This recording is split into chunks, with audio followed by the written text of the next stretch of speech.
So hello everyone, welcome to our channel Unfold Biology and I am Abhishek Aryan, your biology mentor। और अभी हम लोग पढ़ रहे हैं breathing and exchange of gases. ठीक है, और इसमें आई थिंक ये लास्ट लेक्चर अपना। इससे पहले हमने कवर करा था, ये देख लो आप, रेस्पिरेटरी वॉल्यूम्स एंड कैपेसिटीज हमने पढ़ ली थी बहुत ही अच्छे से। ठीक है, हर एक चीज़ इसमें देखा था मैंने ग्राफ के थ्रू, और जो भी टेक्सचुअल चीज़ें थी हर एक चीज़ें बता दिया था, है ना। वैल्यूज़ याद रखना है यार, ठीक है। और आपको वैल्यू किसकी याद रखनी है ना, कैपेसिटी की वैल्यू कभी नहीं याद रखनी। कैपेसिटी की वैल्यू आपको बनानी है, ठीक है, ऐसे ऐड करके या फिर थोड़ा सा दिमाग लगा के, क्योंकि आप कैसे कैसे क्या क्या याद रखोगे, है ना। उस हिसाब से आप देखोगे तो तीन दो तीन तीन छः तीन नौ नौ 10 तरीके के वैल्यू आपको याद रखने पड़ जाएंगे। तो ये कोई तरीका नहीं है, ठीक है। आपको क्या रखनी है, वॉल्यूम से याद रखनी है ना। इसी ग्राफ के थ्रू आपको याद रखनी है। IRV 2500 से 3000 ml था। बीच वाला टाइडल वॉल्यूम जो है सो 500 ml था। और फिर ये ERV जो है, ठीक है, एक्सपेक्टेड रिजर्व वॉल्यूम, ये 1000 से 1100 ml था। देख रहे हो, यहाँ से एक बार तो 500 पे आ जाओ, फिर उसके बाद 1000 से 1100 पकड़ो, फिर 1100 से 1200। बहुत आसान हो जाता है इस हिसाब से, ठीक है। और आपको जो जो कैपेसिटीज पूछेगी उस हिसाब से आप वॉल्यूम्स को इमेजिन करके उसको आप एडअप करके निकालते रहना, ठीक है। तो इतनी बातें हमारी हो गई थी, है ना। देख लो आप, सारी चीज़ें हमने कवर कर लिया।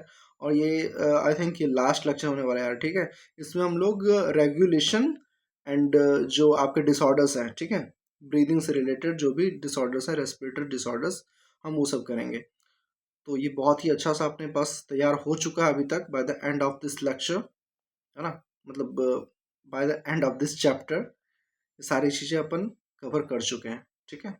इसमें देख रहे हो आप, breathing and exchange of gases में शुरू करा था, सारी इंट्रोडक्शन वाला पार्ट था। ब्रीदिंग और रेस्पिरेशन के बीच में हमने कुछ डिफरेंसेस पढ़े थे। फिर जितने भी एनिमल्स हैं, पॉरीफेरा से लेकर के हम ह्यूमंस तक, ठीक है, कॉर्डेटा तक, तो इसमें कितने जितने भी ऑर्गन, जितने भी एनिमल्स हैं, सभी के अंदर रेस्पिरेशन करने के लिए कौन कौन से ऑर्गन्स, कौन कौन से टिश्यूज इन्वॉल्व हैं, तो हमने वो सब देख लिया, है ना।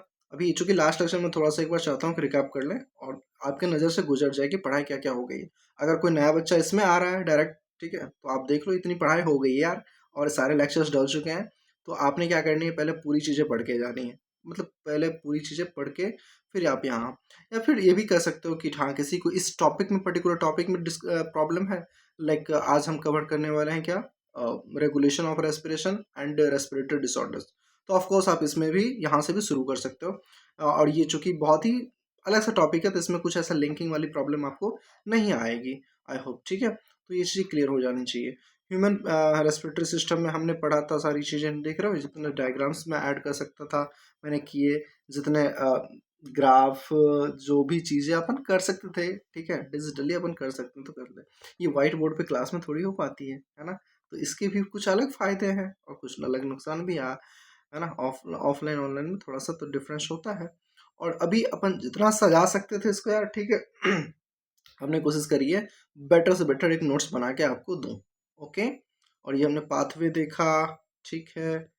फिर हाँ, उसके अंदर कौन कौन से पार्ट्स इन्वॉल्व थे। पहले तो ये आपका कंडक्टिंग वाला पार्ट था, फिर आता था क्या, एक्सचेंज वाला पार्ट। तो सब कुछ जो है सो एकदम कितने ही कोरिलेटेड तरीके से आपको बताया गया है सब चीज़, ठीक है, आप देख लो।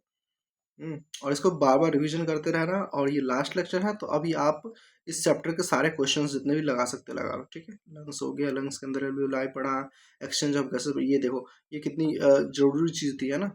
थोरेसिक कैविटी पढ़ी हमने, इसमें कौन कौन से मसल्स इन्वॉल्व होते हैं, इंटरकोस्टल मसल्स एंड डायफ्राम, ठीक है। फिर ब्रीदिंग मैकेनिज्म पढ़े हमने, वही है सारा चीज़, ठीक है। वॉल्यूम कैसे कैसे आप उसको वॉल्यूम कम करते हो, फिर प्रेशर के हिसाब से कैसे वो एडजस्ट करता है, इंस्पिरेशन में क्या हो रहा होता है और एक्सप्रेशन में क्या हो रहा था। और यार ये मैं एक बार रिमाइंड करा दूं आपको, ये सारी चीज़ें पूछते हैं, ठीक है, कि जब आप इंटरकोस्टल मसल्स की मूवमेंट देखते हो तो वो किस डायरेक्शन में होती है, डायफ्राम की डायरेक्शन डायरेक्शन क्या होती है, वो किस समय फ्लैट, डायफ्राम किस समय फ्लैट रहती है, किस समय वो ऐसे डोम शेप्ड होती है। तो आपको पता है जब डोम शेप्ड होगी तो नॉर्मल नॉर्मल कंडीशन में होगी, ठीक है। और जब फ्लैट हो जाएगी इसका मतलब आप इनहेल कर रहे हो, है ना। तो ये सारी चीज़ें ध्यान रखना, एक एक चीज़ें बहुत ही अच्छे से बताया गया। मैं कभी भी कुछ जल्दी जल्दी में नहीं पढ़ाता, ठीक है। उसके बाद थोड़े कुछ अच्छे टॉपिक्स आ गए थे जो कि समझना थोड़ा सा मुश्किल रहा होगा आपके लिए, है ना। होता ही है, पहली बार में तो सबको ही होता है, ठीक है, प्रॉब्लम होती है अगर पहली बार होगी तो। फिर भी मैंने बहुत ही अच्छे से एक एक चीज़ डिस्कशन करी थी और बहुत ही टाइम लेकर के। मुझे कभी भी टाइम की ना फिक्र नहीं होती, क्योंकि मैं इनिशियल बच्चों को टारगेट कर रहा हूँ इस जगह पे, ठीक है। और जो बच्चे ऐसे हैं कि जिसको पर्टिकुलर टॉपिक में डाउट है, अगर वो टॉपिक आप ढूंढ के यहाँ तक पहुँचे हो तो ऑफ कोर्स आप वो भी कर सकते हैं, ठीक है। एंड हमने partial pressure of the gases देखे हैं, फिर ये सब पूरा ये कितना ज़रूरी था, है ना, ये सब कितना काम का चीज़ है। ट्रांसपोर्ट ऑफ O2, इसमें हमने फिर ग्राफ्स देखे। ये ग्राफ बहुत काम के हैं, और इस ग्राफ के जो क्रक्स हैं, है ना, वो मैंने आपको लेफ्ट शिफ्ट और राइट शिफ्ट के फॉर्म में ये लिखा था। थोड़ा सा ये गैदर्ड हो गया, बट हमने बहुत अच्छे से एक टेबल भी बनाया था, ठीक है। सॉरी। हाँ, ओके ओके ओके। और फिर हम लोग ट्रांसपोर्ट ऑफ CO2 भी देख लिया। एंड देन हम लास्ट क्लास में रेस्पिरेटरी वॉल्यूम्स एंड कैपेसिटीज, एक छोटी सी लेक्चर थी, हमने वो भी कर लिया। तो आइए आज हम शुरू करते हैं रेगुलेशन ऑफ रेस्पिरेशन, ठीक है। इसके कुछ कॉन्सेप्ट हैं, उसको डिस्कस करना है। एंड देन अपने को क्या करनी है, डिसऑर्डर्स ऑफ रेस्पिरेटरी सिस्टम करने हैं, ठीक है। और ये आपका लास्ट टॉपिक होता है किसी भी चैप्टर का, ह्यूमन फिजियोलॉजी में खास करके। जब आप डिसऑर्डर पढ़ लेते हैं मतलब चैप्टर आपका खत्म हो चुका है, ठीक। ओके ओके ओके, चलो आप। तो रेगुलेशन ऑफ रेस्पिरेशन हमें पढ़ने की जरूरत क्यों है, ठीक है। अगर आपको याद हो तो रेगुलेशन ऑफ हमने सर्कुलेशन भी पढ़ा था, ठीक है, जब सर्कुलेशन पढ़ रहे थे, बॉडी फ्लूइड एंड सर्कुलेशन, तो उसमें भी हमने रेगुलेशन पढ़ा था। जो कि रेगुलेशन एक ऐसी चीज़ है ना कि देखो आपकी बॉडी में इतने सारे फंक्शंस हो रहे हैं, ठीक, इतने सारे फंक्शंस हो रहे हैं, कहीं डाइजेशन हो रहा है, कहीं रेस्पिरेशन हो रहा है, कहीं एक्सक्रीशन वाला फिजियोलॉजी चल रहा है, ठीक है। अभी हम ब्रीदिंग पे बात कर रहे हैं। तो जब आप ये कहते हो कि बॉडी की जो सेंटर होती है, फिर बॉडी का सारा जो कंट्रोल एंड कोऑर्डिनेशन होता है ब्रेन से होता है, तो ऐसा क्यों कहते हो फिर, है ना। सारी ऑटोनोमस चीज़ें तो नहीं है ना, जितने भी सिस्टम से क्या सारे ऑटोनोमस से, सारे खुद से सारे फंक्शन परफॉर्म कर लेंगे क्या, या फिर उसको रेगुलेटेड वे में चलाना चाहिए। क्या आप ऐसा तो नहीं कर सकते 5 मिनट बाद तुम ब्रीदिंग कर लो, फिर तुम रुक जाओ, अब सर्कुलेशन का टाइम आ गया, अब तुम रुक जाओ, अब एक्सक्रीशन करने का टाइम, ऐसा नहीं होता ना। सब कुछ साथ के साथ चल रहा होता। तो सोचो अगर वो कोऑर्डिनेटेड मैनर में नहीं काम करे, कोई उसको रेगुलेट करने वाला ना हो, कोई उसको चेक करने वाला ना हो, है ना, तो कितनी मुश्किल हो जाएगी, कितना अफरा तफरी मच जाएगा, कितना डिस्टर्ब हो जाएगा आपकी बॉडी, ठीक है। तो इसी तरीके से रेगुलेशन बहुत ज़रूरी चीज़ होती है किसी भी फिजियोलॉजी के अंदर। कि अभी अब रेस्पिरेशन की बात करो तो थोड़ा सा आप सोचने की कोशिश करो। अभी टॉपिक स्टार्ट हो गया आपका, ठीक है, बट हम कॉन्टेक्चुअल चीज़ों पे नहीं आए हैं। आप सोचो कि रेगुलेशन में रेस्पिरेशन के अंदर रेगुलेशन की क्यों ज़रूरत पड़ती होगी। तो आपको पता है कि ब्रीदिंग जो है हमारा, वो कांस्टेंट एक ही पेस में तो नहीं रहता। कभी आप सीढ़ी चढ़ के थोड़ी सी ब्रीदिंग आपकी बढ़ गई, आप दौड़ गए तो ब्रीदिंग वहाँ बढ़ गई, ठीक है। आप नॉर्मल सो रहे हो, है ना, तो आपकी जो बॉडी की डिमांड है ना, ऑक्सीजन की डिमांड, वो थोड़ी कम है, तो वहाँ पे कुछ अलग कहानी होती है, ठीक है। तो बॉडी जैसे ब्रीदिंग की जो स्पीड है, ब्रीदिंग की जो पेस है, ब्रीदिंग की जो रेट है, वो कहीं ना कहीं आपकी थोड़ी सी कंडीशनल है ना, कि कभी आपको ब्रीदिंग तेज करनी है, कभी आपको ब्रीदिंग नॉर्मल करनी है, कभी फोर्सफुल ब्रीदिंग करनी है। तो बहुत तरह की ब्रीदिंग है, ठीक है। तो कब आपको कैसा सांस लेना है ना, तो ये सारी चीज़ें जो है ब्रेन से रेगुलेटेड होती हैं, ठीक है। कुछ भी एवे नहीं हो जाता, क्लियर। तो सारी चीज़ों की रेगुलेशन की ज़रूरत होती है, और रेगुलेशन नाम जब भी आता है आपको एकदम क्लियर हो जाना चाहिए कि भई ये सारे रेगुलेशंस का जो एक सेंटर है, एक जो आपके प्रिंसिपल हैं, जो हेड मास्टर है, वो कौन है, आपके ब्रेन है, ठीक। इतनी बातें क्लियर। हाँ, तो इसमें अभी जो आप रेगुलेशन की बात कर रहे हो ना, तो रेगुलेशन भी दो तरीके से होता है, ठीक है। अभी अपन इसी फिजियोलॉजी के आगे के चैप्टर्स में पढ़ेंगे। एक तो एंडोक्राइन वाला होता है, जिसमें केमिकल्स इन्वॉल्व होते हैं कोई भी चीज़ की रेगुलेशन के लिए, कोई भी चीज़ की फंक्शनिंग के लिए, कोई भी चीज़ की चेक एंड बैलेंस के लिए। और कभी कभी क्या होता है, न्यूरॉन्स इन्वॉल्व होता है। तो न्यूरॉन्स से रिलेटेड जो भी चीज़ें, वो ब्रेन का हो गया।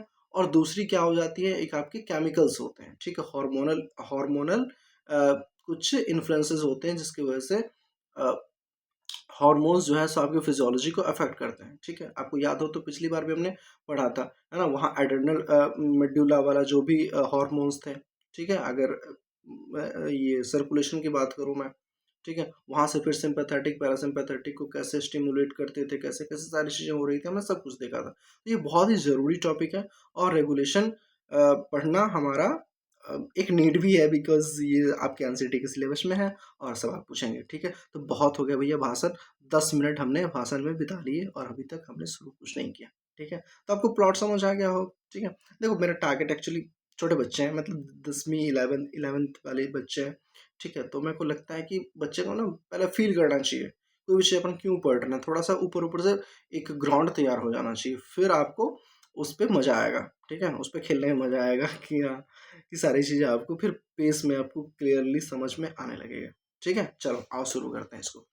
तो देखो भैया, रेगुलेशन ऑफ रेस्पिरेशन में तो मैंने बताया कि रेगुलेशन जो है सो दो तरीके के होते हैं। एक तो न्यूरल रेगुलेशन होता है आपका, न्यूरल रेगुलेशन आप देख रहे हो, ये देखो मैंने अपने नोट्स अटैच किए हैं यार। ठीक है, तो मैं चाहता हूँ कि थोड़ा सा लेक्चर छोटे भी लगे, क्योंकि बड़ी लेक्चर्स हो जाती है तो बच्चे देख के ही निकल जाते हैं। तो अगर मैं क्लास में लिखूंगा तो थोड़ा सा वो लेंदी हो ही जाता है, तो आई थॉट कि मैं अपने नोट्स को अटैच कर दूँ। ठीक है, अभी ये पॉसिबल है, ऑफलाइन में ये सब पॉसिबल नहीं होता। हम्म, अब तो खैर डिजिटल बोर्ड्स आ गए हैं तो बहुत चीज़ हो जाती है। बहरहाल, ठीक है, तो दैट इज न्यूरल कंट्रोल।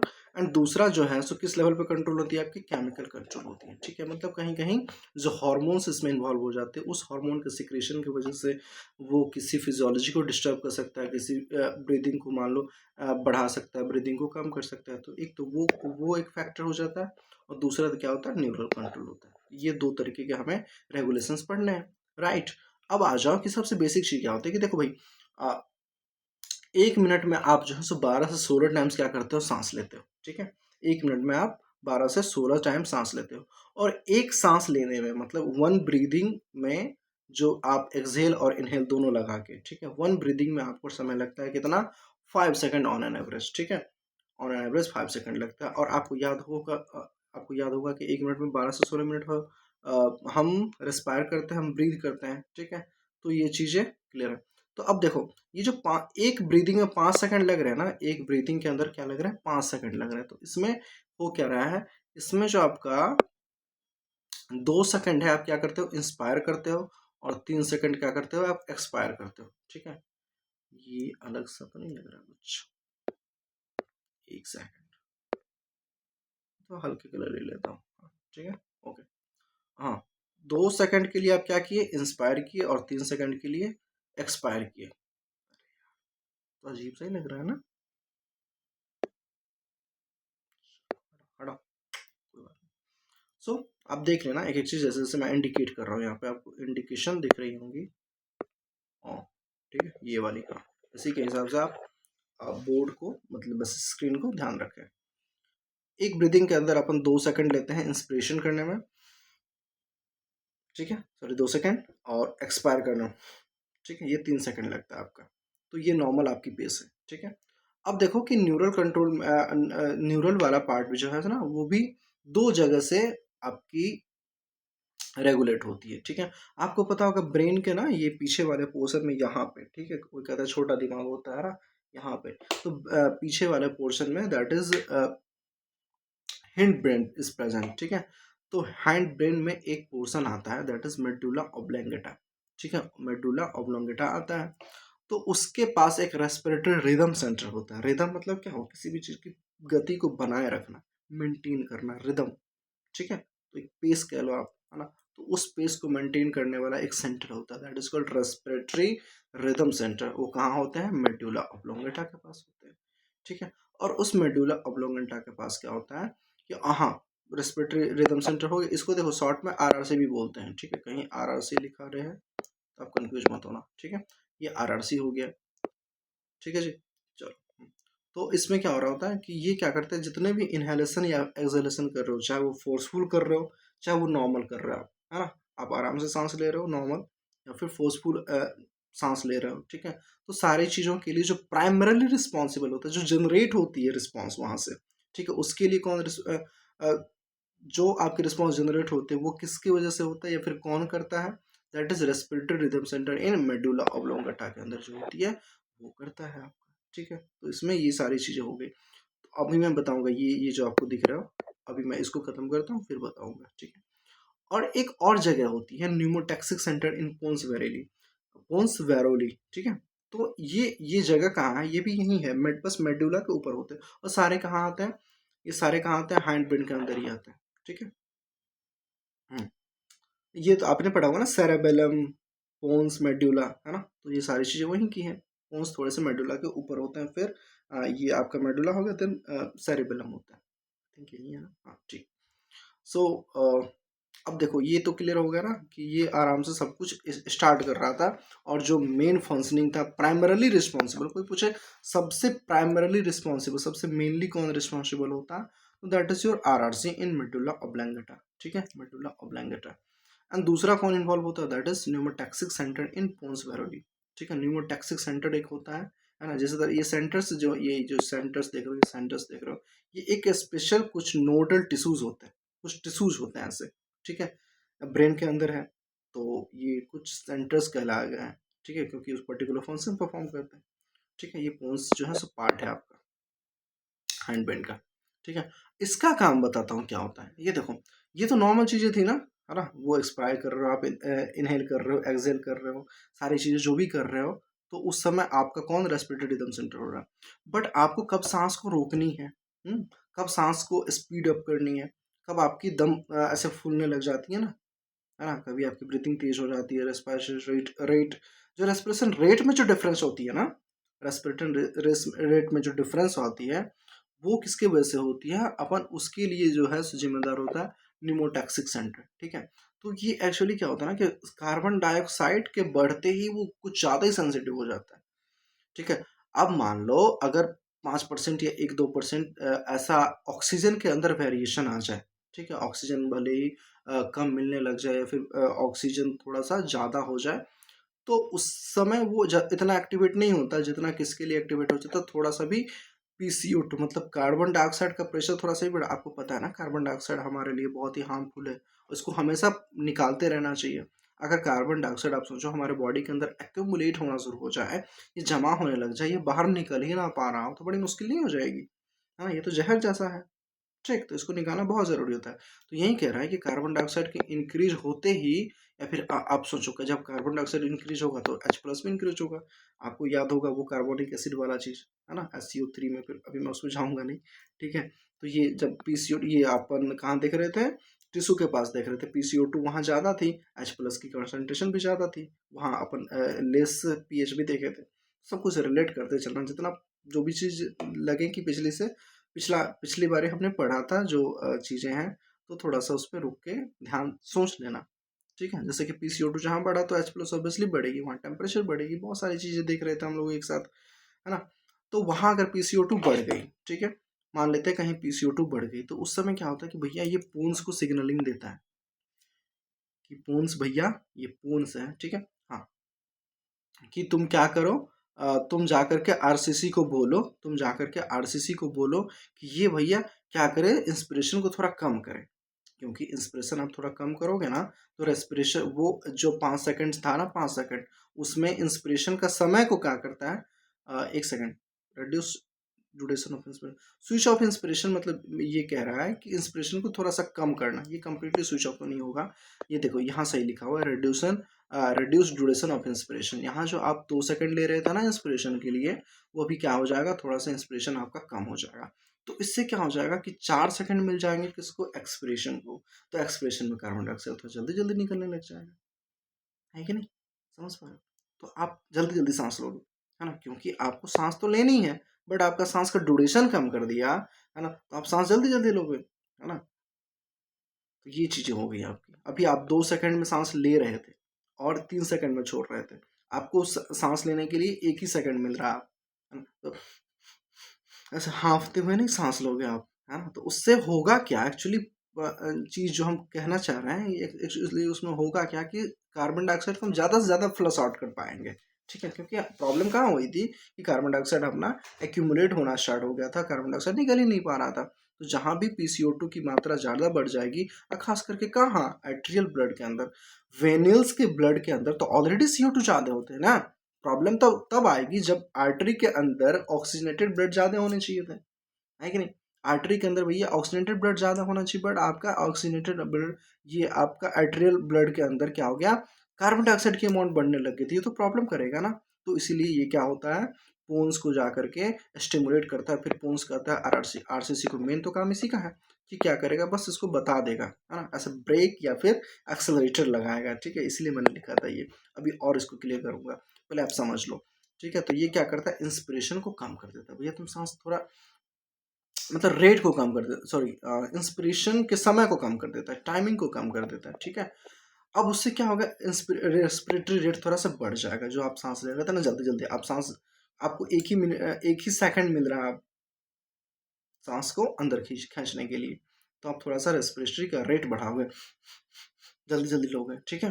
तो इससे क्या होता है, फास्टर एंड डीपर ब्रीदिंग होती है। इससे क्या होता है, एक्स्ट्रा CO2 फ्लश आउट होते हैं। तो ये जो प्रॉब्लम थी कि CO2 आर्टरियल ब्लड के अंदर बढ़ गई थी, तो ये कैसे खत्म होगी, जब तक हम इसको थोड़ा सा कम नहीं करेंगे, है ना। तो ये एक मैकेनिज्म होती है, तो इसीलिए रेगुलेशन की जरूरत थी, ठीक है। तो कोई भी चीज़ें चेक एंड बैलेंस पे नहीं चलेगी तो बड़ी प्रॉब्लम हो जाएगी, ठीक है, सारी चीज़ें कॉम्प्लिकेट हो जाएंगी आपकी, ठीक। And it moderate function of the RCC, ठीक है। इसी की वजह से फिर आरसीसी एक्चुअली फंक्शन करना शुरू कर देगा। ये जगा रहा था ना आरसीसी को, अरे समझ आ रही है बातें, हाँ, ये क्या कर रहा था, जगा रहा था आरसीसी को, भैया उठो प्रॉब्लम हो गई है ना। तो कौन क्या करेगा, इसको आरसीसी को बोलेगा कि नहीं, तुम जाकर के पहले स्विच ऑफ करो इंस्पिरेशन के रेट को कम करो, आरसीसी कहेगा, ठीक है। तो ये चीज़ें हो जाती थी। ये क्या करता है, ये नेगेटिव फीडबैक देती है पोन्स को, इसके बढ़ने से ये, इसको कैसी फीडबैक मिली कि नहीं, इसको कम करो, तुम सप्रेस करो, ठीक है। इंस्पिरेशन के जो आपके समय थे उसकी कम, उसको कम करना था, ठीक है। तो इतनी बातें आपको आई होप क्लियर हो गई होगी, ठीक है। और ये moderate the function of RCC, बस वही बात है कि ये फंक्शन तो फाइनली आरसीसी को ही करना है, बट ये इसके फंक्शन को मॉडरेट करेगा, चेक करता रहेगा कि कहाँ ब्रेक लगानी है और कहाँ एक्सेलरेटर। असल में जो इंजन वाला पोर्शन है, वो इंजन वाला इंजन इंजन इंजन, आज मेरी प्रोनाउंसिएशन ज़्यादा नहीं खराब हो रही, ठीक है, ज़्यादा अटक रहा हूँ, आई थिंक हो सकता है स्पीड बोलने के चक्कर में, मैं स्पीड तो नहीं बोल रहा ज़्यादा। थोड़ा पानी पी लिया जाए यार।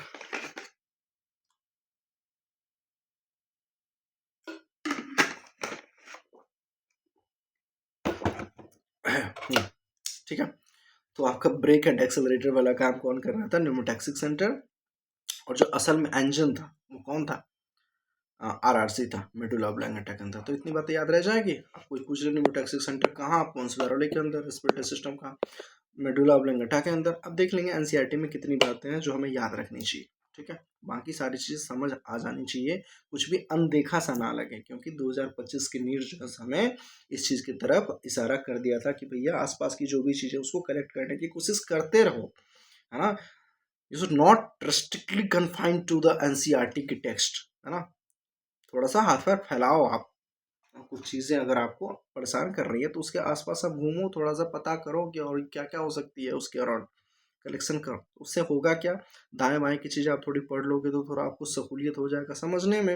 और दूसरी बात है, इतनी बातें समझ लोगे तो मेन स्ट्रीम की चीज़ें तो याद ही रहेंगी ना, तो कम से कम एनसीईआरटी तो याद रह ही जाएगी, ठीक है। तो इसलिए पढ़ना चाहिए, मेरा नज़र में तो पढ़नी चाहिए।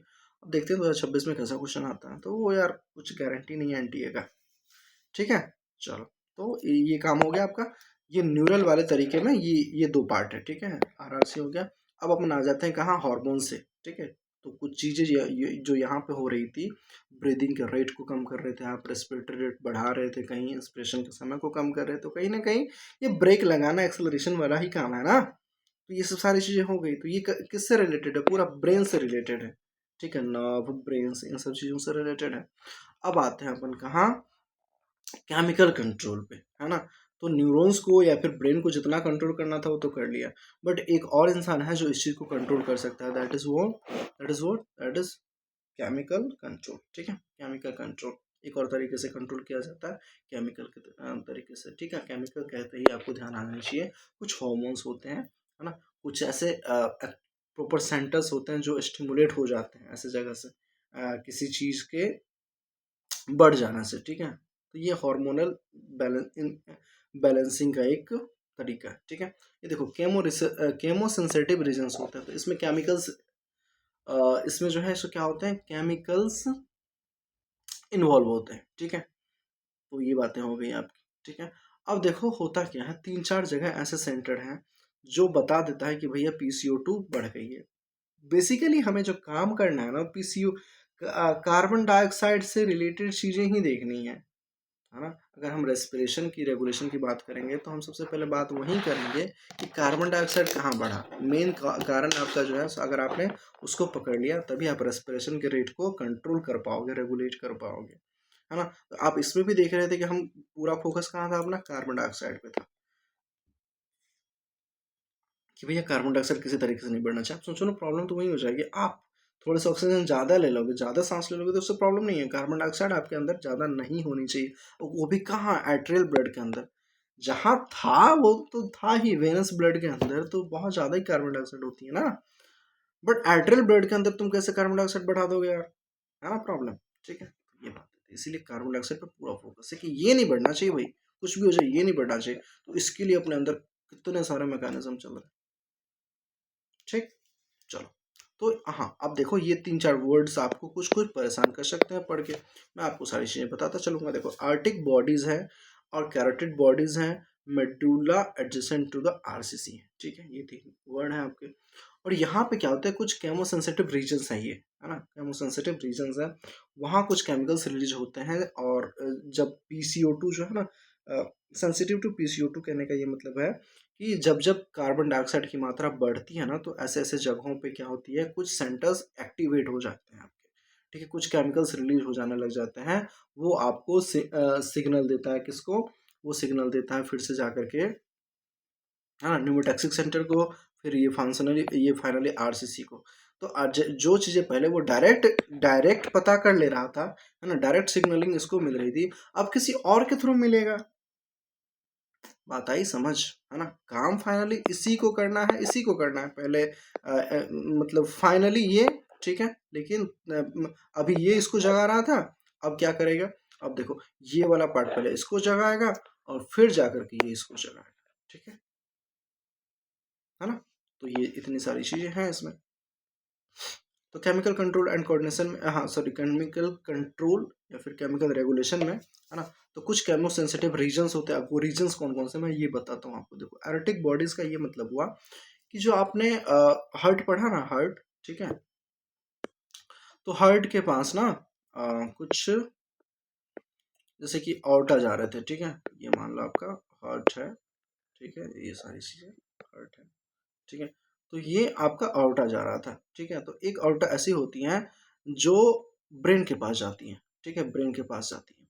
तो वहाँ पे कुछ ऐसे रीजन्स होते हैं जिसको हम क्या बोलते हैं, आर्टिक बॉडीज बोलते हैं। ठीक है, आर्टिक बॉडी बोलते हैं या फिर आर्क ऑफ ऑर्टा बोलते हैं। अब आर्क ऑफ ऑर्टा क्या होता है, जहाँ से आपका ऑर्टा निकल रहा होता है ना, ऑक्सीनेटेड ब्लड को लेकर के, ऑक्सीनेटेड ब्लड को लेकर के जहाँ से ऑर्टा निकल रहा होता है, वहाँ एक आर्क लाइक स्ट्रक्चर बनती है, ऐसी आर्क लाइक स्ट्रक्चर। ठीक है, तो उस रीजन्स में एक जगह है जिसको हम क्या बोलते हैं, एरोटिड सेंटर बोल दो या फिर एरोटिड बॉडीज बोल दो। ठीक है, एरोटिड बॉडीज बोल दो। तो यहाँ पे एक सेंटर हुए। अब बताओ, इसके अंदर से क्या थी, ऑक्सीनेटेड ब्लड थी।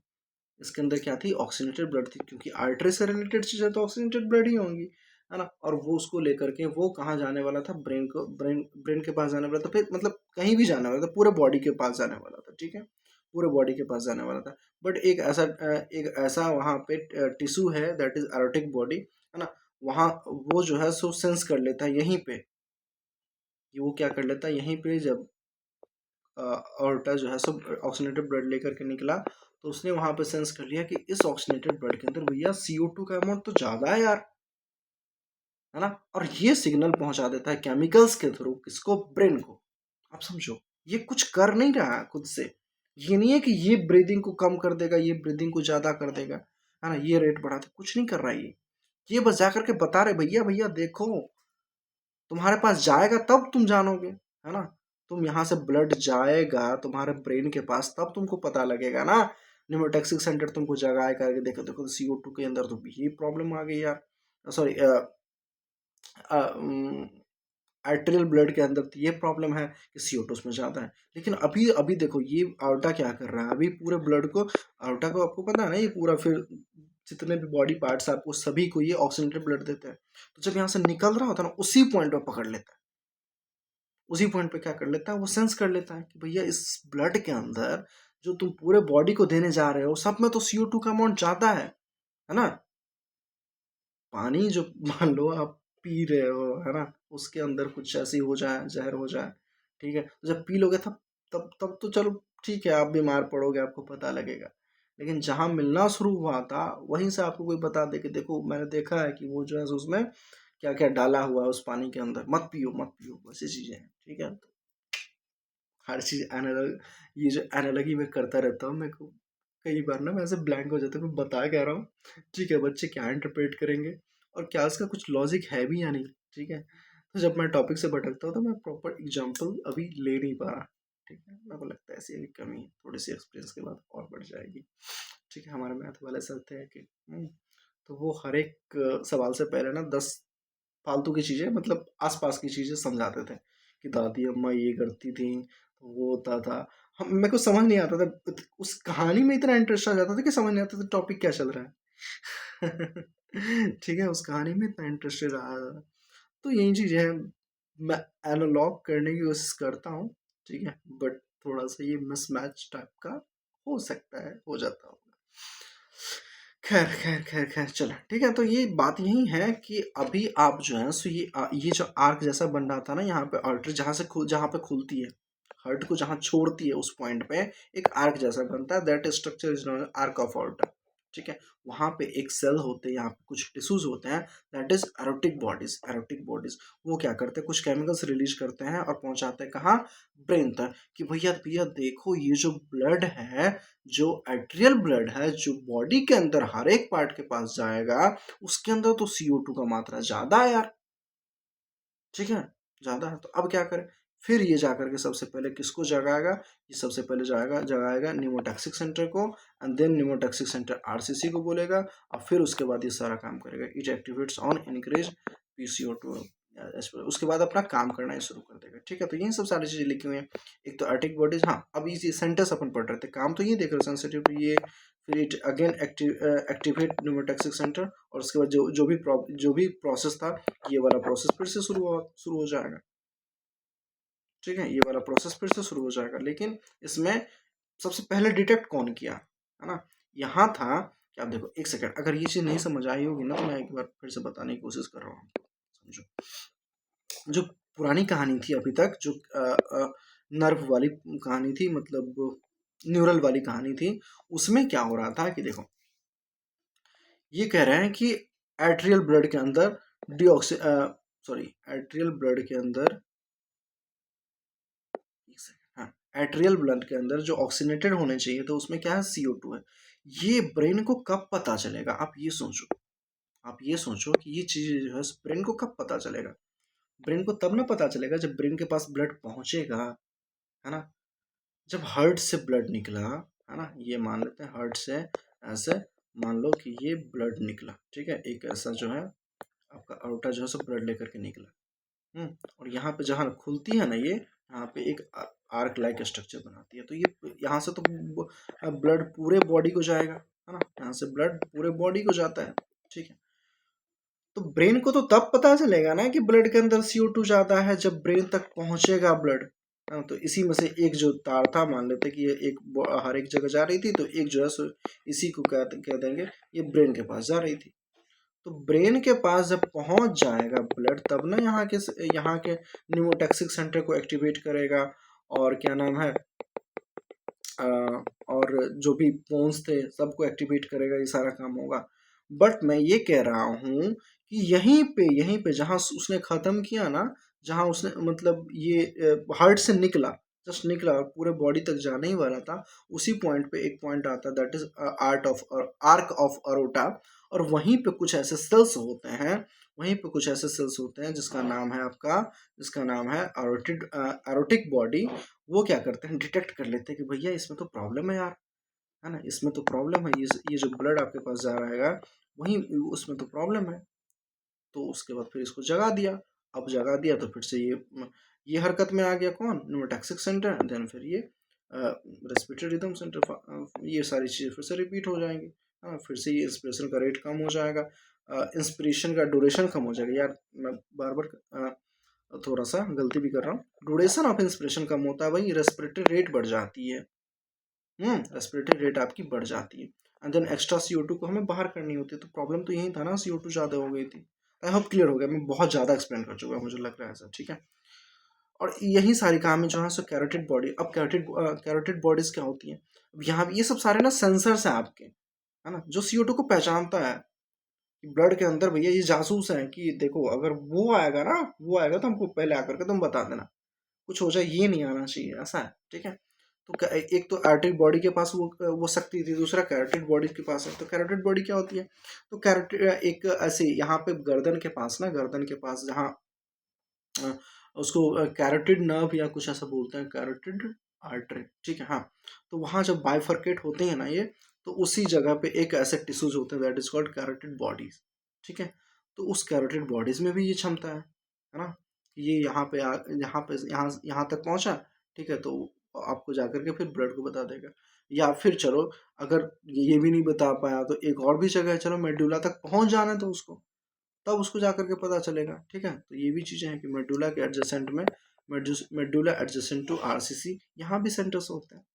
तो कहने का मतलब ये जितने भी तीनों आप नाम सुने, तीनों वर्ड सुना आपने, तो ये सब सारी चीज़ें क्या है कि ये ब्लड के अंदर कुछ भी PCO2 मान लेते हैं, है ना, मान ले क्या लेते हैं, एक्चुअली यही चीज़ है।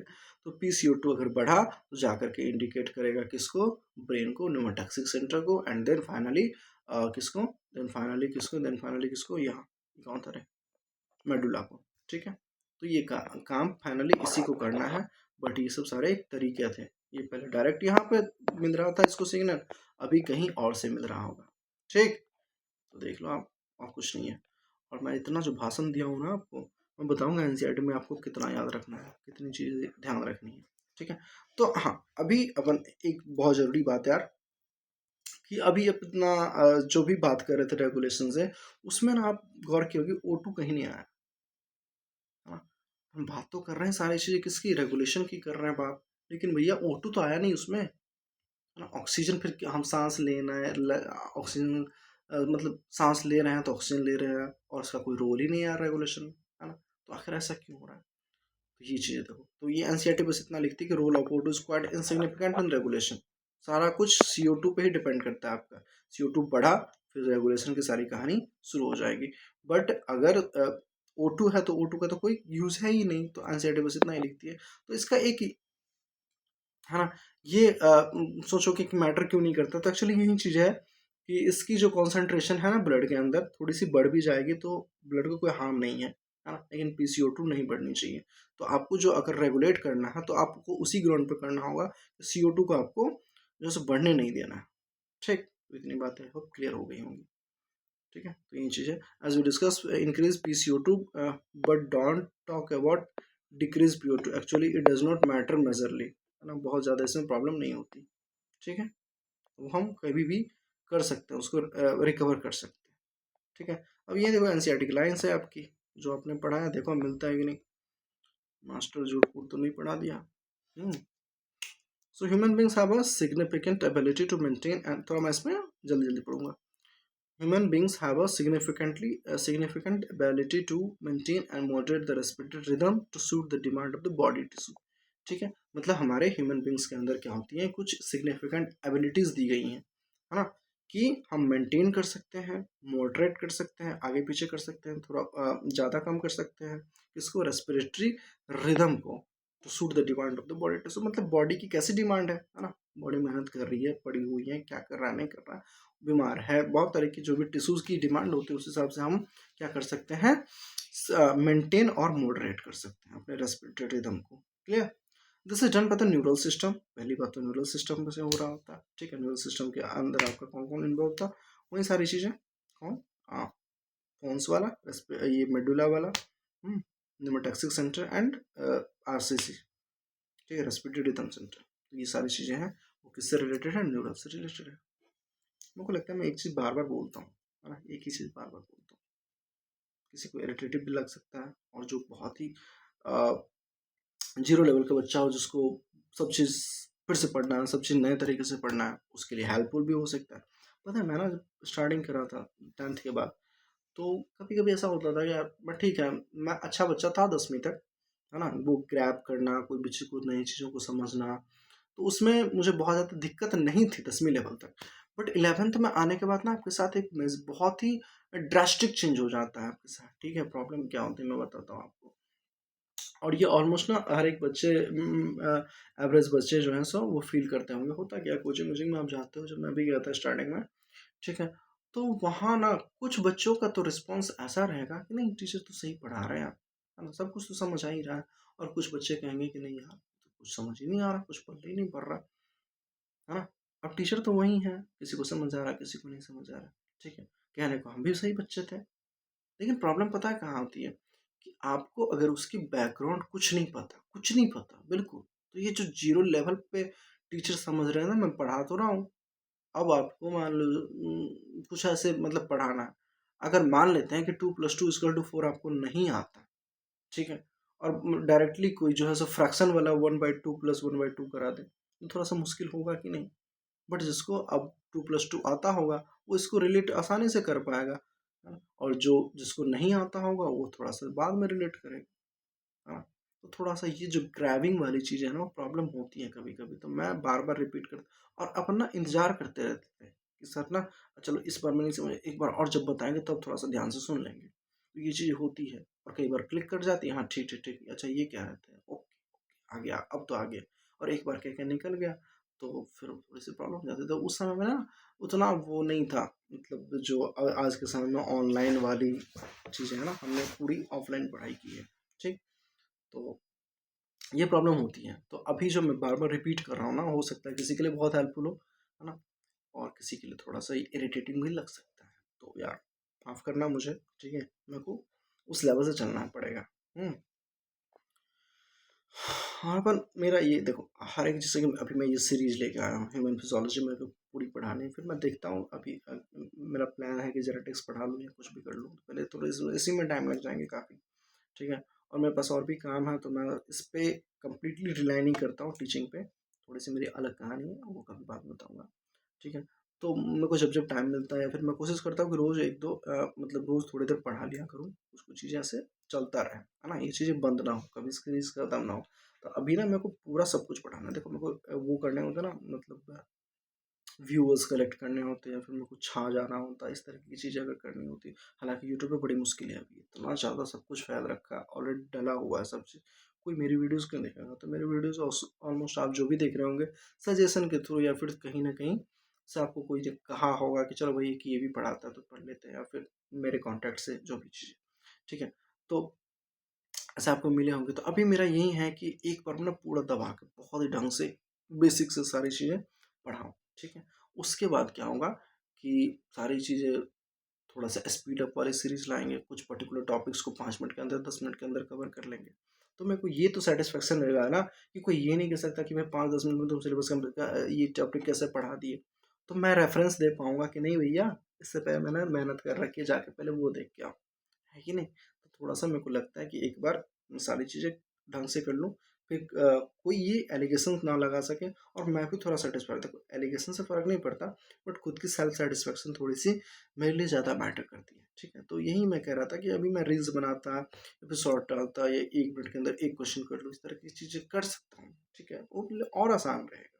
बट मैं अभी घंटे 1.5 घंटे के लेक्चर्स में डालता हूँ, तो मेरा यही पर्पस है कि एक बार मैं वो पूरा चीज़ें अपने एंड से पढ़ा देनी है। देखते हैं कितना हो पाता है, ठीक है। आप लोग रिस्पॉन्स करते रहो, बस जो भी चीज़ें हो कमेंट बॉक्स में डाल दो, हाँ, ये प्रॉब्लम है, ऐसे नहीं चलना, ऐसे चलना, तो कुछ कुछ सजेशन जो भी आएंगे ना, मैं धीरे धीरे जितना हो पाएगा मैं इम्प्लीमेंट भी करूँगा, ठीक है। तो आते हैं अभी specialise centre present in the medulla region. Medulla वाला पता ही है आपको कौन सा, RCC of the brain called respiratory rhythm centre is primarily responsible. कोई पूछे सवाल सीधा आ जाए कि प्राइमरली रिस्पॉन्सिबल कौन है, तो निमोटैक्सिक सेंटर नहीं आपको मारनी है ना, निमोटैक्सिक सेंटर नहीं मारनी है आपको। क्या कौन सा मारना है, ये रेस्पिरेटरी रिदम सेंटर मेडुला वाला, ठीक है, मेडुला वाला आपको मार्क करना है। कहाँ गया प्राइमरली रिस्पॉन्स, अरे यार पेन आ गया।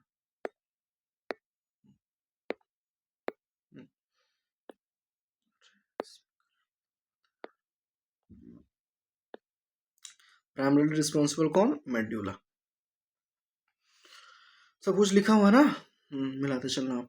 Another center present in the pons region of the brain, that is called pneumotactic center, ठीक। मॉडरेट द फंक्शन, मैं अभी एक्सप्लेन करने का क्या मतलब है। Region of the brain called pneumotaxis centre can moderate the function of the respiratory rhythm centre. ठीक है, ये आपका क्या है, ब्रेक एंड एक्सेलरेटर था। ये मॉडरेट करता है कब काम कब ज़्यादा, ये सारी चीज़ें वो देखता है pneumotaxic centre. Neural signal from this centre can reduce the duration of the inspiration. Hi hi hi hi hi, reduce the duration of the inspiration, आपने ध्यान दिया, रिड्यूस द ड्यूरेशन, है ना, reduce the duration of inspiration and thereby alter the respiratory rate. और कैसे alter करेगा, just alter लिखा है भैया, आप जब रेस्पिरेशन की समय को कम कर दिया आपने, समय को आपने रेस्पिरेशन के समय को कम कर दिया ना, इसका मतलब है कि आपने रेस्पिरेटर रेट को बढ़ा दिया, है ना। घड़ी अगर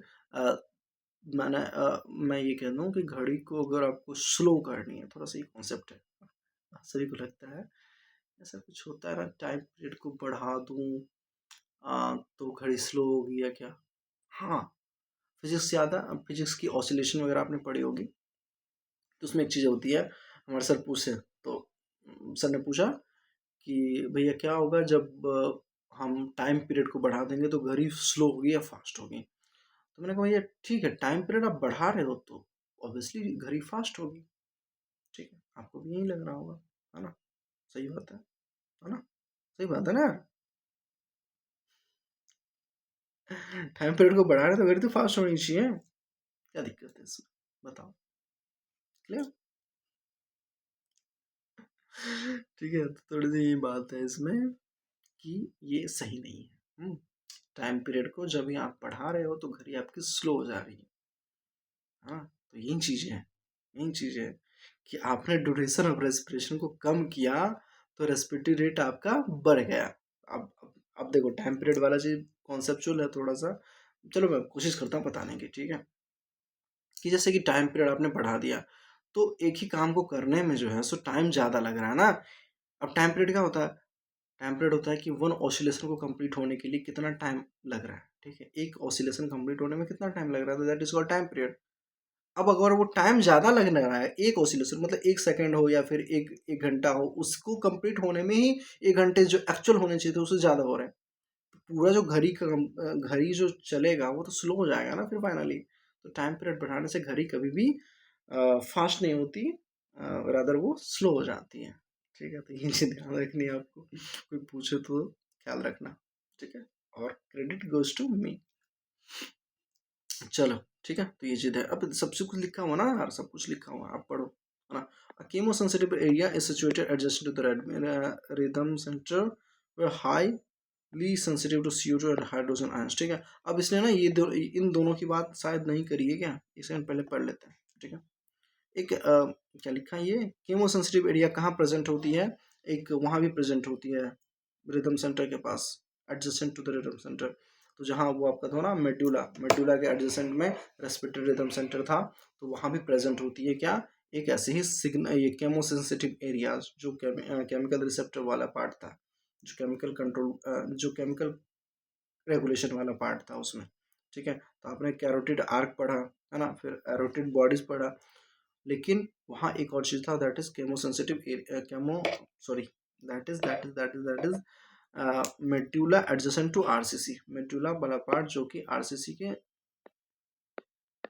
मेडुला वाला पार्ट जहाँ जो कि आरसीसी के एडजेसेंट में था, वहाँ भी एक सेंटर्स होती हैं सीधा से मतलब मेडुला के अंदर। ठीक है, अब मेडुला के अंदर रेस्पिरेटरी रिदम सेंटर था, उसी के आसपास एक और सेंटर होती है जो कि केमिकल रिसेप्टर्स की तरह भी काम करती है। ठीक है, केमोसेंसिटिव एरियाज होता रिदम सेंटर हाईली सेंसिटिव, किसके लिए सेंसिटिव है ज़्यादा,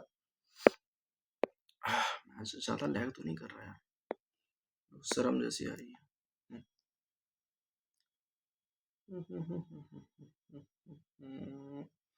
Highly sensitive to what, CO2, highly sensitive to what, CO2 and the hydrogen ions, and the hydrogen ions, जहाँ CO2 बढ़ेगा वहाँ हाइड्रोजन आयन आएगा। ठीक है, ये चीज़ आप तो बाय डिफॉल्ट याद रखना, CO2 जहाँ बढ़ेगा वहाँ H+ की कॉन्सेंट्रेशन ज़्यादा होगी, that is at the tissue level.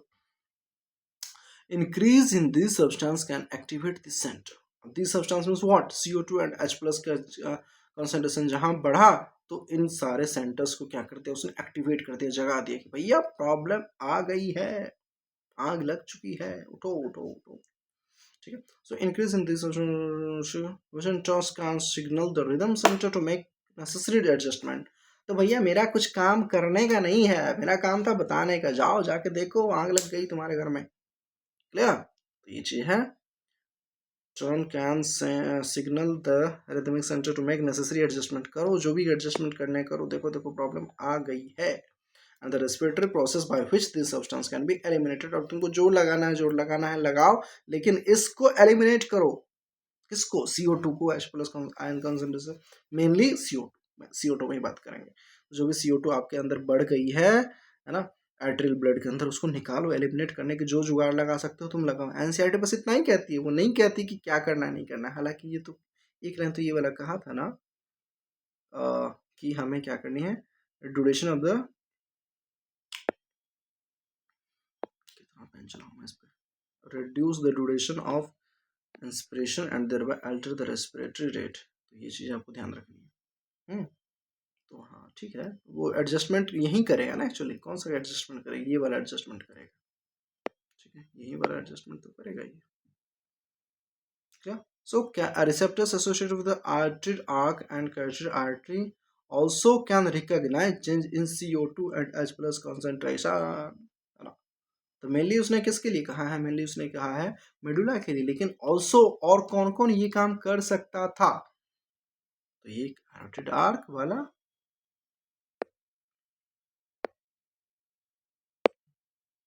देखिए, aortic arc and carotid artery can also recognize change in CO2 and H plus concentration and send necessary signals to the rhythmic center for remedial action। The role of the oxygen in the regulation respiratory is quite insignificant। तो सबसे जो आपका की point आ गया वो ये यहीं आ गया। Answer, the role of oxygen in the regulation of respiratory rhythm is quite insignificant. तो ऑक्सीजन की ज़्यादा वैल्यू है नहीं इस काम में, है ना। इस काम में ऑक्सीजन से कोई ज़्यादा मतलब हमें है नहीं। ठीक है, बाकी सारी चीज़ आपके सामने है, कौन कौन इन्वॉल्व थे। तो आपके पास निकल के क्या क्या आता है भैया, जो इसका क्रक्स है। तो एक तो आप आर्टेड आर्ट को पकड़ लो, दूसरा कैरोटिड आर्टरी को पकड़ लो। ठीक है, सब कुछ है ना यार, मैं तो कह ही रहा हूँ कि कितना मैं ज़्यादा पढ़ाता हूँ। बट ये भी यार इसकी बेनिफिट कि आप क्लास में अगर सुन लिया आपने, फिर आपको बहुत दिनों तक याद रह जाएंगे। फिर आप एक बार पलटोगे, एक एक चीज़ याद रहेगी। तो समय को टॉलरेट कर लो, मेरे को सारी चीज़ आसान हो जाएंगी। और एक और कौन सी जगह थी भाई? Adjacent to the rhythm centre. ये 3 जगह हो गई। ये सारा काम क्या करता है? CO2 के अंदर जो भी चेंजेस हुए थे उसको वो ऑब्जर्व कर लेता है, रिकॉग्नाइज कर लेता है, एंड देन नेसेसरी सिग्नल्स भेजे जाते हैं रेमेडियल एक्शंस के लिए। ठीक है, और ये रेमेडियल एक्शन क्या था आपका कि भैया क्या, इंस्पिरेशन का समय कम करो और रेस्पिरेटरी रेट को बढ़ाओ, तो ये चीज़ें क्लियर हो जाएगी, आप CO2 को बाहर फेंक पाओगे। ठीक है यार, ये 52 मिनट के इतने रेगुलेशन हो गए, आई कांट इमेजिन ये मेरे साथ क्यों होता है। मैं बार बार चाहता हूँ आज को आधे घंटे में निपटा लेना। मैं सोचा था कि इसको खास करके, और ये भी ये सब कुछ लगा के मैंने सोचा था कि आधे घंटे में निपटा लेनी है। अब देखो 53 मिनट तो यहाँ हो गए। चलो मैं कोशिश करूँगा 10 मिनट में इसको निपटा लूँ। ठीक है,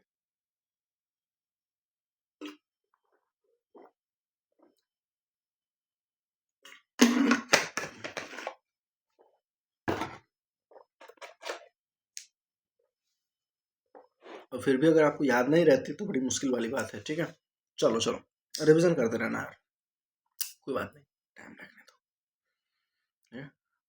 गुड थिंग्स डिमांड टाइम।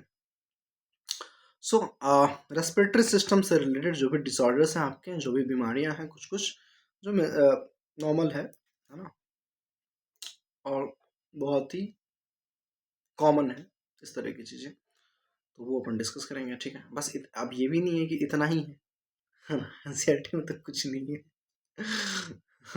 दुनिया तो आपकी इससे बाहर है, जाओ एमबीबीएस में तब पता चलेगा क्या क्या है। हाँ भाई, so asthma is a difficulty in breathing causing, पहला बीमारी अस्थमा। हाँ, उसमें क्या होता है, कि आप सांस लेने में थोड़ी सी डिफिकल्टी फील करते हो due to inflammation of the bronchi and bronchioles. तो उसमें होता है कि एक्चुअली कि ब्रोंकाई एंड ब्रोंक्यूल्स के अंदर क्या है ना कि इन्फ्लामेशन हो जाती है, तो उससे सांस तो मान लो आ तो गई लेकिन सांस निकल नहीं पाती। तो जब भी आप सांस छोड़ोगे ना तो थोड़ी सी ऐसे कर ऐसे करके वो एक अलग सी आवाज़ आती है उसमें, ठीक है। तो अस्थमेटिक प्रोसेस ऐसे हाँफते रहते हैं, ठीक। तो वहाँ व्हीजिंग जो साउंड है ना, व्हीजिंग एक काइंड ऑफ अ साउंड है, ठीक है, जिसमें सीटी जैसी आवाज़ आती है ऐसे। मेरे को पता नहीं आ नहीं रहा वो चीज़ करना, थोड़ा सा फनी भी लग रहा होगा, ठीक है। तो व्हीजिंग साउंड होती है, व्हीजिंग साउंड होती है जो कि आपकी जो है सो inflammation of bronchi and bronchioles के अंदर कुछ सूजन हो गए थे, ठीक है, इन्फ्लेमेशन हो गए थे, तो उसकी वजह से आप सांस लेने में डिफिकल्टी फील कर रहे हो। तो जब आप सांस इनहेल एक्सेल कर रहे हो ना, तो उस समय ये एक साउंड जैसा निकलता है, दैट इज व्हीजिंग। व्हीजिंग कब भी होती है, काली खांसी, गलगोटू, हुपिंग कफ होती है, वो हुपिंग कफ होती है। खैर, ठीक है, तो ये अस्थमा है और कुछ नहीं इसमें।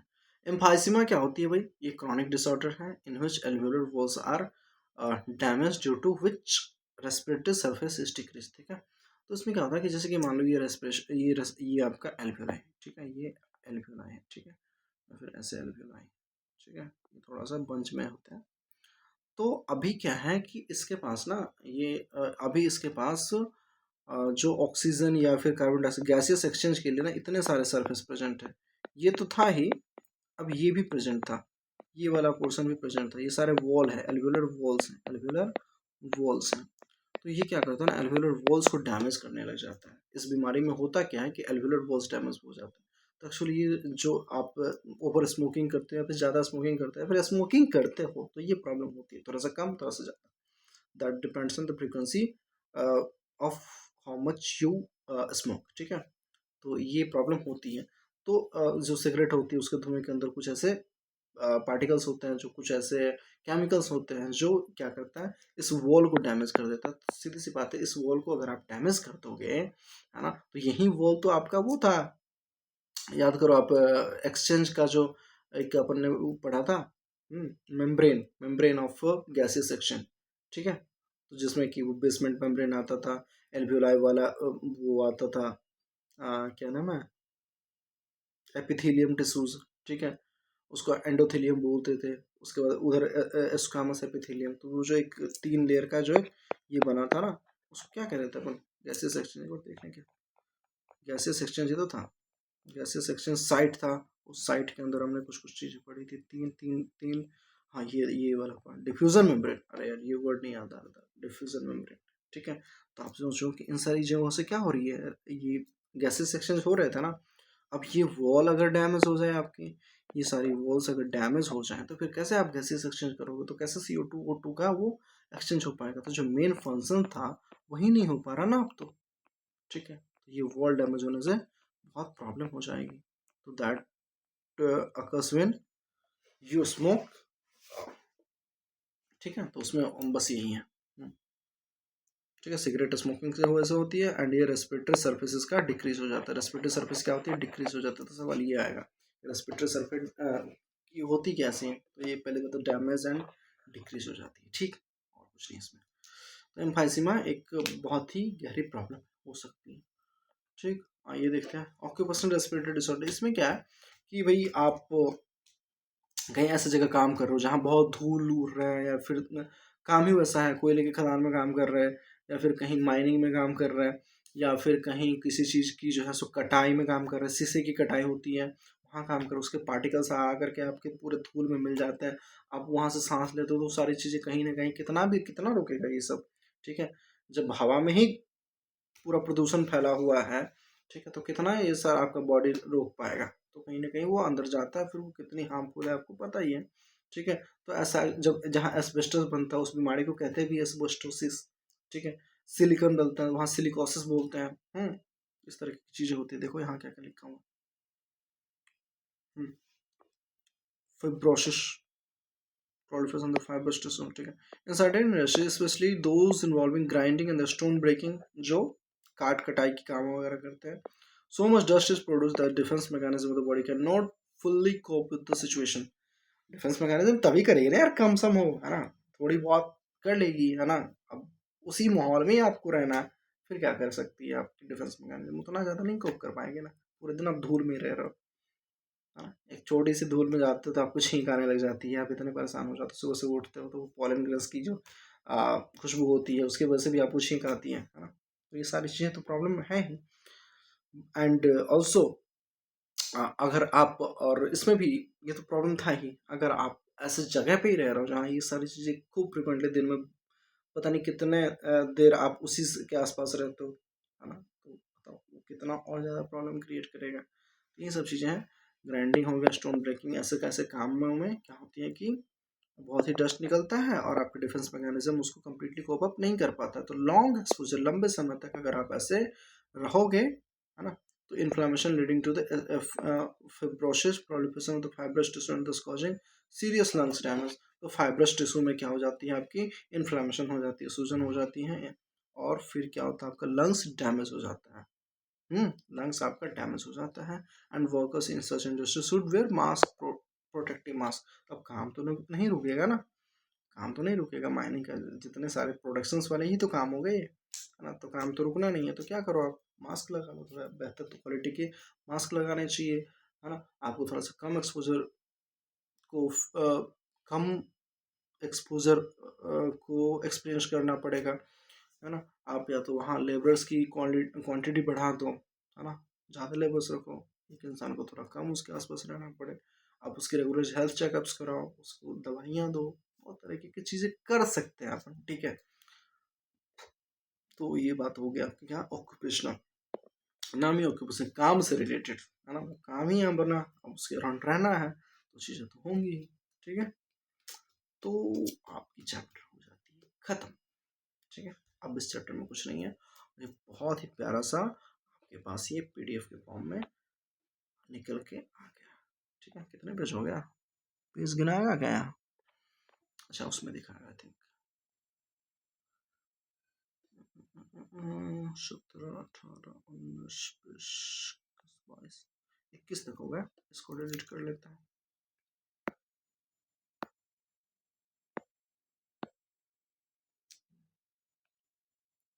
ठीक है, तो ये आपकी पूरी चैप्टर खत्म हो जाती है। अब आपको क्या करनी है, क्वेश्चंस लगाने हैं, ठीक है। तो अच्छे कोई बुक्स ले लो, उससे क्वेश्चन अगर कुछ रहा तो नहीं गया, नहीं रहा होगा, ठीक है। चला, नेक्स्ट जो आपकी चैप्टर्स होगी वो आई थिंक या तो लोकोमोशन ले लें क्या, फिर एक्सक्रीशन ले लें, देखते हैं, ठीक है, बता दिया जाएगा आपको। लोकोमोशन या एक्सक्रीशन यही होता है, सीक्वेंस के हिसाब से देखा जाए तो मेरे को लगता है एक्सक्रीशन ही होगा, ठीक है। एक्सक्रीशन ही मोस्ट प्रोबेबली करेंगे, उसके बाद लोकोमोशन करेंगे। तो वो एक्सक्रीशन, लोकोमोशन, फिर कंट्रोल एंड कोऑर्डिनेशन न्यूरल वाला, फिर केमिकल कंट्रोल कोऑर्डिनेशन, तो 4 चैप्टर उसमें बचे हुए हैं, 2 चैप्टर हुए हैं हमारे, ठीक है। तो जाकर के ह्यूमन फिजियोलॉजी कंप्लीट हो जाएगी, तो बहुत ही लंबा समय है अभी, ठीक। आप आराम से पढ़ते रहें, एक एक चीज़ देखें, है ना, ढंग से, जहाँ से भी कर रहे हो एक साथ सब कुछ करो, है ना।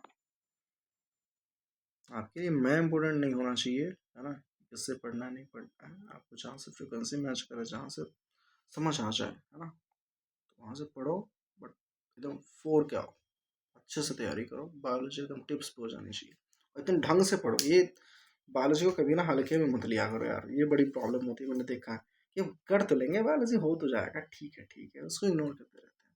पढ़ो ना तो थोड़ा आसपास की चीज़ें पढ़ा करो, है ना, ऐसे मुंह मत मोड़ो कि नहीं यार ये सब तो पूछते नहीं है। अब ये सब चीज़ें देखो एनसीईआरटी में थी, बट इतने क्लियरली तरीके से नहीं लिखी हुई थी ना, तो जब तक आप ये नहीं पढ़े रहोगे तो कैसे होगा। तो पहले तो एक ऑड मैप होनी चाहिए, फ्रेमिंग होनी चाहिए माइंड के अंदर, फिर सारी चीज़ें आप कॉन्टेक्चुअल चीज़ें पढ़ते हो तो आपको अच्छे से समझ आता है, बेहतर समझ आता है। Right right right right right, चले चले, थैंक यू भाई। सो आपको अब क्या करनी है, आपको नोट्स जो भी बना रहे होगे, जिस तरीके से बना रहे होगे बनाओ, एंड आई स्ट्रांगली रिकमेंड कि आपको नोट्स बनानी चाहिए। आपके खुद के लिखे हुए नोट्स बहुत काम आएंगे, और जो मैंने ये सब सारी चीज़ें अटैच करी हुई हैं उसको भी, ये वाला पार्ट तो लिख ही लेना, अब ये लिखने की ज़रूरत नहीं है, है ना, ये नहीं लिखने की ज़रूरत है, तो एनसीईआरटी की बुक में और ये वाली पार्ट आपको लिख लेनी है, जो भी मैंने क्या कहते हैं खुद से अलग से ये वाली पार्ट भी आपको कॉपी के अंदर लिखनी है, जो खुद से बाहर से कुछ लाया गया चीज़ें हैं, ठीक है, लाई गई चीज़ें हैं, तो वो सब कर लेनी है आपको। इसको भी आप जैसे तैसे बना लेना, ठीक है, बना ज़रूर लेना, ठीक है, या फिर फोटो कॉपी वगैरह भी निकालना हो तो निकाल लेना यार, ठीक है, ऐसा क्या ही देख रहा हो। तो सब कुछ मैंने बहुत ही ढंग से करा है यार, पूरा दिल से लगाया हुआ हुई मैं। अपना को कोई जल्दी नहीं है और कोई टेंशन नहीं है, ठीक है। 11th के बच्चे हों तो उन्हें ज़रूर रिकमेंड करें, अपने दोस्तों को रिकमेंड करें। बहुत सारी चीज़ें पड़ी हुई यूट्यूब पे, आई नो, ठीक है, मैं इस चीज़ में लगातार 5 साल से देख भी रहा हूँ लगातार। तो यूट्यूब पे इतना ज़्यादा अपने आप को फ्लोरिश कर पाना थोड़ी कम संसाधन है, मैं अपने पास बोर्ड भी नहीं है, वो सारी चीज़ें हैं नहीं, तो टैब पे मैं पढ़ाता हूँ। सारी चीज़ें करना थोड़ा सा मुश्किल है, बट मेरा कुछ अलग गोल है, तो उस हिसाब से आप अपने दोस्तों को सजेस्ट करें जो जो चैप्टर्स। और पर्टिकुलरली अगर कोई टॉपिक में डाउट होता है, टॉपिक खोजोगे है ना इस चैनल पे। देखो अभी होता क्या है कि मैं सारी चीज़ें टॉपिक वाइज भी उस पर मेंशन किया रहता हूँ, थंबनेल आप देखोगे तो सारे टॉपिक्स क्लियर होते हैं वहाँ, है ना। कि जैसे 15 लेक्चर आए हैं आपके सर्कुलेशन के, तो उसमें कौन कौन सी टॉपिक किस वीडियो में कौन कौन सी टॉपिक कवर्ड है, तो भी लिखी होती हैं। तो अगर आपको पर्टिकुलर टॉपिक में भी डाउट हो तो आप आकर के पढ़ो, कोई दिक्कत नहीं है, अपने दोस्तों को सजेस्ट करो। तो चीज़ें हेल्पफुल होनी चाहिए और सबका काम चलता रहे, सबका साथ सबका विकास, ठीक है। आपकी भी सिलेक्शन हो जाए, मेरी चैनल भी ग्रो हो जाए, थोड़ी सी पुश मिलता है यार, ठीक है। नहीं तो ये घंटों घंटों मेहनत करो, 5-7 बच्चे देख रहे हैं, वो भी नहीं देख रहे हैं, मेरे दोस्त देख रहे हैं, तो मज़ा नहीं आता, है ना। अगर मैं चीज़ें अच्छे दे रहा हूँ उसी की अप्रिशिएशन मिलनी चाहिए, और मेरे एंड से क्या ही करूँ मैं, ठीक है। चलो, so thank you so much बच्चों, थैंक यू। आप ऐसे ही पढ़ते रहें, मुस्कुराते रहें और रिजल्ट लेके आए, ठीक है। अच्छी हैबिट्स को बनाएं, पढ़ाई के तरीके को अपनाएं, अच्छे पढ़ाई के तरीके को अपनाएं। जो भी प्रॉब्लम आती है आप कमेंट सेक्शन में लिखो, मैं पर्सनली भी गाइड कर दूंगा, ठीक है। मेंटरशिप तो मेरा अपना मेन अभी यहीं चल रहा है, ठीक है। क्लासेस होती हैं, मेंटरशिप होता है, और मैं पर्सनली गाइड करना बहुत पसंद करता हूँ, ठीक है। तो आपको मेरी टोन अगर अच्छी लग रही होंगी तो आपको समझ आ रहा होगा कि हाँ भाई ये इंसान बात करने लायक है, अपनी प्रॉब्लम सब शेयर कर सकते हो। इंस्टाग्राम भी मैं उसमें डाल दूंगा, ठीक है, डिस्क्रिप्शन में, तो आप वहाँ से मेरे को फॉलो कर सकते हो। तो कुछ भी तरीके की हेल्प हो मैं करने को तैयार हूँ। इनफैक्ट फिजिक्स केमिस्ट्री में भी कुछ डाउट्स हो या कुछ चीज़ें ऐसे प्लान करना हो कि कैसे कहाँ से क्या करना चाहिए, इस तरीके की हेल्प मैं कर दूंगा, ठीक है। जो भी हेल्प हो सकती है मैं करूँगा। अभी चूँकि मेरी कुछ और प्लानिंग चल रही है ना, कुछ और तरफ मैंने पैर रखे हुए हैं, तो थोड़ा सा वो भी है, ठीक है। तो सब कुछ देखना पड़ता है। चले चले, थैंक यू सो मच भाई, थैंक यू। चलो खत्म करते हैं, अगली चैप्टर होगी आपकी मोस्ट प्रोबेबली एक्सक्रीशन, ठीक है। चलो, थैंक यू।